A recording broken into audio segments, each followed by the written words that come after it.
The video I'm making today is inspired by a post on Facebook talking about sunchokes, and there's a lot of questions and some answers, and some were good and some were different. So I thought I'd make a video telling you everything you need to know about sunchokes. So let's get started. So the first thing, no, my camera is not sideways. My sunchokes actually blew down about 2 weeks ago. There was some high winds and these are about 12 feet tall, so they blew down. First thing you'll know is that these things can blow down and it doesn't hurt them. Flowers are still blooming, the bees are still getting them sometimes.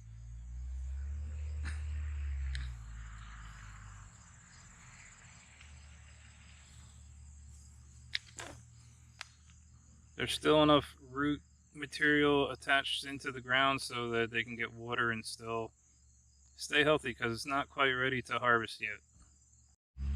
This is my other one. It's not quite as exposed at the root, so it's just laying down here really nice and big. The flowers are getting kind of old, and they're eventually just going to dry up. Both of my gigantic plants were started with a piece about this big, which is about the size of my thumb. That's all it takes. You don't even need that much. Any little tiny piece will grow a perfectly huge sunchoke flower.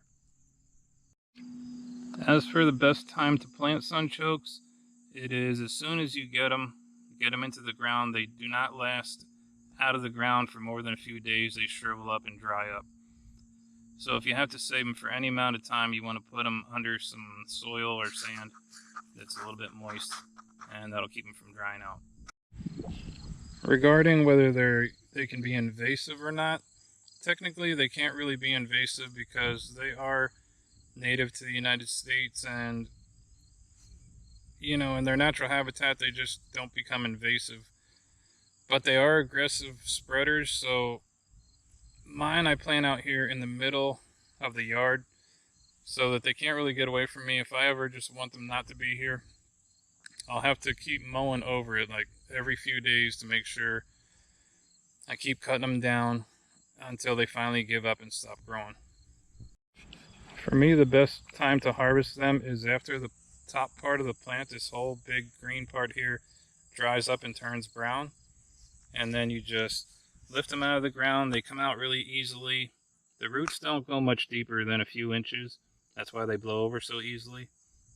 And you just dig up as many as you possibly can, but you'll never get every single one, no matter how hard you try. I've tried to dig up every single one. You just won't get them all. So you will have more coming back up in this spot, or whatever spot you plant them in. And then if you don't want them, like I said, you'll have to keep mowing over it or digging them up until they're all gone. Now, as far as eating and cleaning them, as you can see, the roots come out pretty clean. I mean, there's practically no dirt on there. They're really clean. I wonder if I can find one down here.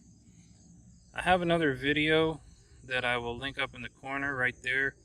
It'll show you how I harvest them, how easy they are to get out of the ground. But there's a lot of recipes for what to do with them, but my favorite is just to cut them up and roast them with some oil and salt and pepper. 375 for about an hour, and it seems like the more burnt they get, the better they taste. And then the big question everybody kind of jokes about is, do sunchokes give you a ton of gas? And that is true. That's totally true. Yeah, so the first time you eat them, try a few. I've eaten a whole tray of them before. I've eaten a whole cookie sheet full of them. And yeah, they definitely do. They do make the next few hours a little bit either uncomfortable or fun, depending on who you are.